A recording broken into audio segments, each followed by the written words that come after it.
Hello students, welcome to the class. Unit 6 Gravitation +1 Physics.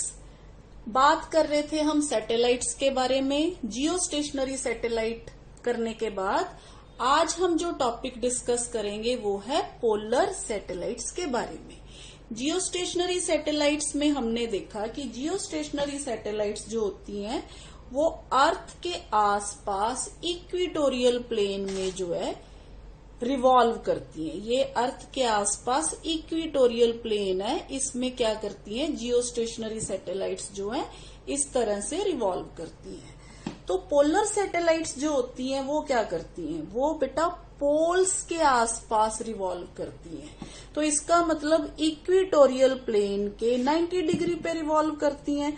जैसे ये equatorial plane है तो पोलर सैटेलाइट्स जो होती हैं वो इस प्लेन में क्या करेंगी, ये वाले प्लेन में बेटा करेंगी रिवॉल्व, ये वाले प्लेन में. ठीक है, तो ये जो सैटेलाइट्स हैं इस तरह से, ये देखिए ये जो ऑर्बिट है ये जियो स्टेशनरी सैटेलाइट के लिए ऑर्बिट है, और ये जो ऑर्बिट है ना, ये वाला ऑर्बिट, ये जो ऊपर से नीचे की तरफ फिर ऊपर ऐसे, ठीक है, ये ऐसे सैटेलाइट्स घूमती हैं.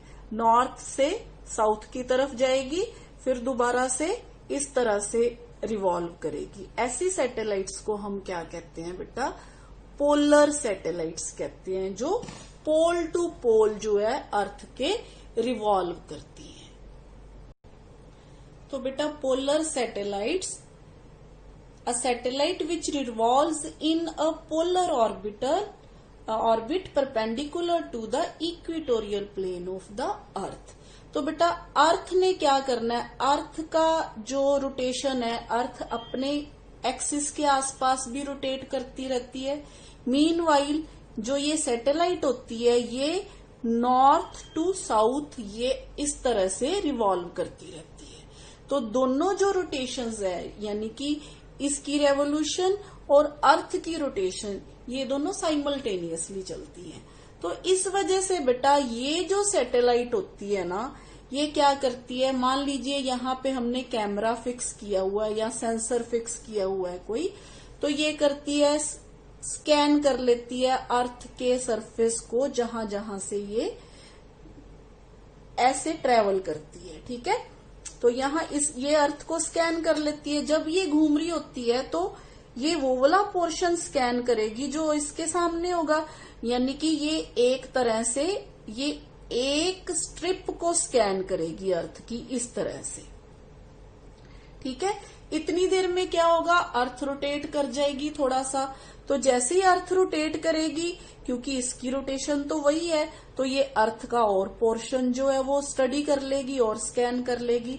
इस तरह से करते करते सारी रेवोल्यूशंस में वो क्या करती है, अर्थ पूरी की पूरी अर्थ को क्या करती है, स्कैन कर लेती है या उसकी फोटोग्राफ्स जो है वो ले लेती है. ठीक है, तो इसकी जो रेवोल्यूशन होती है बेटा पोलर सैटेलाइट्स की, यानी कि जो टाइम पीरियड होता है ना पोलर सैटेलाइट का, वो होता है बेटा अबाउट 100 मिनट्स.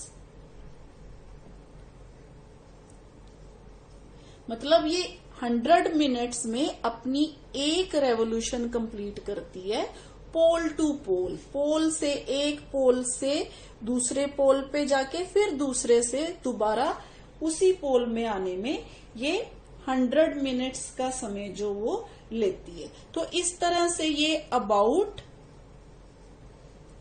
14 रेवोल्यूशंस कंप्लीट करती है इन 1 डे. रेवोल्यूशंस इन 1 डे. तो हर रेवोल्यूशन में ये अलग अलग जगह की पिक्चर्स लेती है, क्योंकि अर्थ रोटेट करती रहती है. तो इस तरह से ये क्या करती है, ये सक्सेसिव रेवोल्यूशंस में जो अर्थ, होल अर्थ है ना, जो उसको ये क्या कर लेती है, व्यू कर लेती है. ठीक है, और बेटा इस सैटेलाइट की जो हाइट होती है अर्थ के सरफेस से, वो होती है अबाउट 500 टू 800 किलोमीटर. पर हमने जियो स्टेशनरी सैटेलाइट के केस में देखा था उसकी हाइट तो बहुत ज्यादा थी अर्थ के सरफेस से. तो बेटा इसकी हाइट कम होने की वजह से ना इसका जो कैमरा है वो बहुत अच्छी तरह से पिक्चर्स लेता है अर्थ की, यानी कि इसकी जो रेजोल्यूशन है वो बहुत ज्यादा हाई होती है। तो इसी वजह से जब ये पिक्चर्स सेंड करती है तो वो पिक्चर्स जो होती हैं वो बहुत ही क्लियर होती हैं। ठीक है, तो बेटा हम कह सकते हैं polar satellites can view the polar and equatorial regions at close distances with good resolution, क्योंकि ये जो सैटेलाइट है ये इस तरह से रिवॉल्व करती है, और जैसे ये इस तरह से रिवॉल्व करती है अर्थ भी ऐसे घूमती रहती है। तो ये वाला रीजन तो ये स्टडी करती है, इसके साथ साथ ये वाला रीजन भी है जो ये स्टडी करती रहती है। ठीक है, सो बेटा it can survey and scan the entire surface of earth every few revolutions by making use of scanners, sensors and cameras। जी बेटा यूजेस में सबसे पहले तो बेटा जिस काम ये नहीं आती, जो पोलर सैटेलाइट्स होती है ना, they are not used for communication purposes. ठीक है, पर ये रिमोट सेंसिंग के काम आती है, इसलिए इनको रिमोट सेंसिंग सैटेलाइट्स भी बोल देते हैं। ठीक है, इनको रिमोट सेंसिंग सैटेलाइट भी बोल देते हैं। ठीक है, इसके अलावा जो इसके यूजेस हैं, for the survey of ground water को सर्वे करती है ये, क्योंकि बहुत नजदीक होती है अर्थ के सरफेस के। इसके अलावा for detecting the area under forest. ठीक है, उसके अलावा for preparing the wasteland maps, फिर for the assessment of crop disease, जैसे कई बार ज्यादा बारिश पड़ने से या धूप से जो फसलें बर्बाद हो जाती हैं तो उनके बारे में असेसमेंट करती हैं ये सैटेलाइट्स। इसके अलावा बेटा फॉर द स्पाइंग पर्पसेस का मतलब ये है बेटा कि मान लीजिए कोई जो हमारे आसपास के जो कंट्रीज हैं वहां पे कोई मूवमेंट हो रही है, कोई उनके आर्मी है वो इधर से उधर जा रही है, तो ये उसके बारे में क्या करती है, इंफॉर्मेशन जो है वो इकट्ठी करती है। जी बेटा, इसके अलावा they are use to monitor the trend of green house effect. आपको पता है जो ब्रिटिश पोलर सैटेलाइट थी ना, उसने सबसे पहले होल इन ओजोन लेयर के बारे में पता किया था। ठीक है, तो इसका मतलब ये ओजोन लेयर को भी जो है वो स्टडी कर सकती है। ठीक है, ओजोन लेयर। तो सबसे पहले जिस सैटेलाइट ने पता किया था वो थी ब्रिटिश पोलर सैटेलाइट। तो इस सैटेलाइट ने सबसे पहले डिस्कवर किया था कि there is a hole in ozone layer. तो इसके अलावा बेटा ये topography of Moon, Venus and Mars इसमें भी यूज होती है। जी बेटा, use to study topography of Moon, Venus and Mars. ये तो थे बेटा यूजेस जो पोलर सैटेलाइट्स के बारे में। अब बेटा पोलर सैटेलाइट्स के बारे में एक और जो इम्पोर्टेंट इंफॉर्मेशन है वो ये है कि पोलर सैटेलाइट्स जो होती हैं उनको सन सिंक्रोनाइज सैटेलाइट्स भी बोलते हैं। ठीक है, so they are also known as sun synchronous satellites as every day they cross the equator at the same time.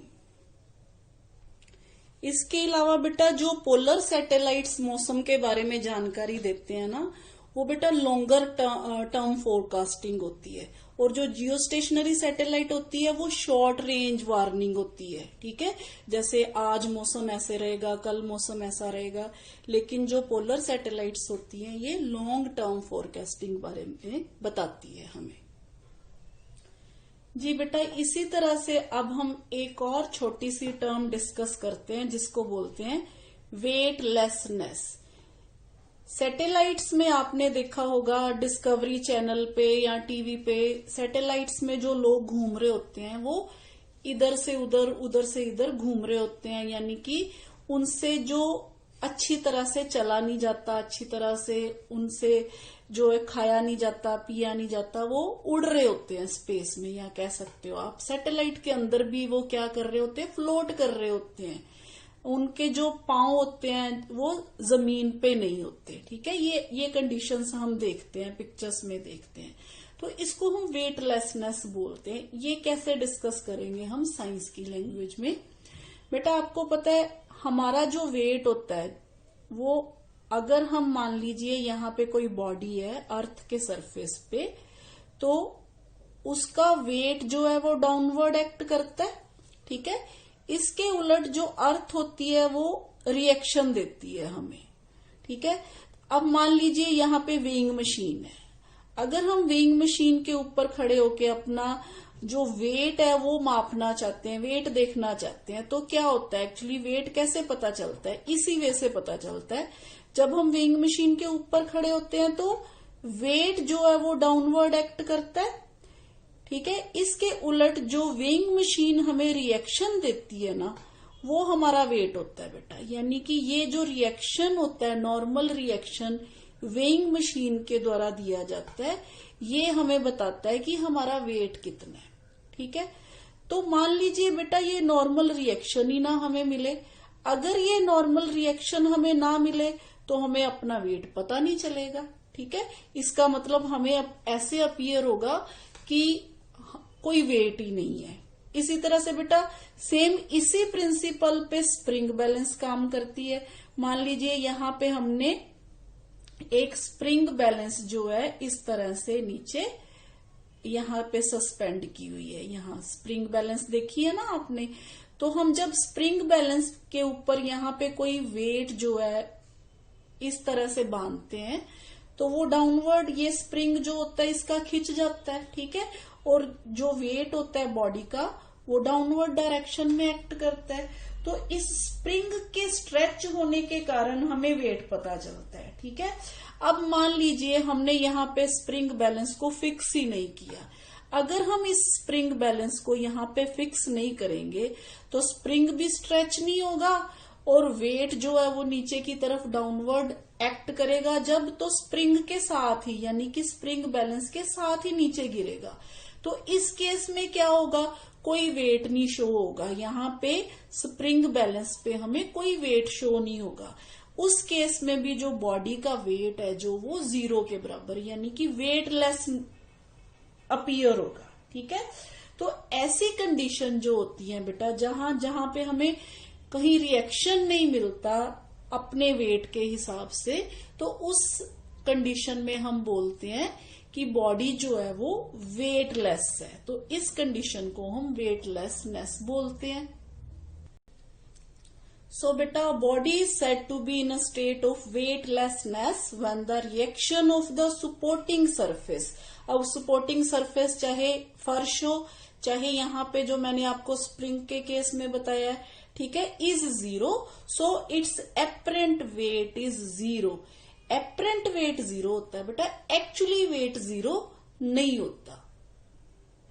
और बेटा स्प्रिंग के केस में हम ये कह सकते हैं the object is weightless when it is in free fall, क्योंकि स्प्रिंग बैलेंस और जो बॉडी है वो इकट्ठे फ्री फॉल मूव कर रहे हैं ड्यू टू ग्रेविटी। जी बेटा इसी तरह से हमने लिफ्ट वाला केस पढ़ा हुआ, उसमें हमने देखा था कि जो एपरेंट वेट होता है ना बॉडी का, R is equal to M into g minus a के बराबर होता है जब कोई लिफ्ट A एक्सेलरेशन के साथ डाउनवर्ड डायरेक्शन में मूव कर रही होती है। ठीक है, अब मान लीजिए बेटा जो लिफ्ट है इसकी ये वाली जो स्ट्रिंग है ये ब्रेक हो जाती है, टूट जाती है। तो जब ये टूट जाती है तो ये जो लिफ्ट है ये सेम ग्रेविटी से डाउनवर्ड डायरेक्शन में due to acceleration due to gravity का इफेक्ट इस पे पड़ेगा, तो ये नीचे गिरना शुरू हो जाएगी। उस केस में क्या हो जाएगा बेटा, A जो है वो G के बराबर हो जाएगा। तो अगर A G के बराबर हो गया तो हमारे पास R जो है वो किसके बराबर आ जाएगा बेटा, 0 के बराबर आ जाएगा। ठीक है, तो इस केस में जो बॉडी है हम ये मान के चलेंगे कि इसका जो एपरेंट वेट है ना वो 0 है, यानी कि ये कंडीशन है वेटलेसनेस की। ठीक है, hence the man falling freely develops a feeling of weightlessness in the lift.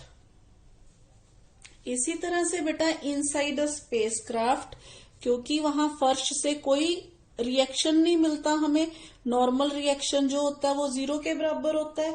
तो इसी तरह से जो बॉडी होती है या जो एस्ट्रोनॉट्स होते हैं जो वो क्या करते रहते हैं, फ्लोट करते रहते हैं वेटलेसली इनसाइड द स्पेसक्राफ्ट। तो इसका मतलब बेटा surface does not exert any force on the body and hence it's apparent wait is 0। इसी कारण बेटा जो स्पेसक्राफ्ट में सारी चीजें जो होती हैं वो इधर उधर क्या करती रहती हैं, फ्लोट करती रहती हैं। इसके अलावा बेटा at null point in the space भी जो है बॉडी वेटलेसनेस की कंडीशन में होती है। इसके अलावा बेटा at the centre of the अर्थ हमें पता है जी जो होती है वो 0 होती है। जब जी 0 हो जाती है तो बॉडी का वेट भी है जो वो 0 हो जाता है। इसी तरह नल पॉइंट्स जो होते हैं स्पेस पे, नल पॉइंट्स कौन से होते हैं बेटा, जहां पे the gravitational forces due to various masses cancel out. जैसे मान लीजिए हमने यहाँ अर्थ से कोई बॉडी ऊपर प्रोजेक्ट की, तो ऊपर जाते जाते इस जो एक्सेलरेशन ड्यू टू ग्रेविटी है, जी की वैल्यू है जो वो डिक्रीज करती जाती है। तो मान लीजिए यहाँ पे मून है, ठीक है, मून क्या करता है, मून की ग्रेविटी वर्क करना शुरू कर जाती है। तो यहाँ पे एक पॉइंट ऐसा आता है जहां पे मून की ग्रेविटी और अर्थ की ग्रेविटी दोनों ही नहीं लगती बॉडी के ऊपर, ठीक है। तो उस पॉइंट को हम क्या बोलते हैं, नल पॉइंट बोलते हैं, ठीक है। तो ये यहाँ पे भी जो बॉडी होती है स्पेस में, उसका जो वेट होता है, एपरेंट वेट जो होता है वो 0 के बराबर होता है। तो ये तो थे बेटा कंडीशंस कहाँ कहाँ बॉडी जो है वेटलेस अपीयर होती है। तो इसके साथ ही हमारा ये टॉपिक जो है वो खत्म होता है। थैंक यू बेटा।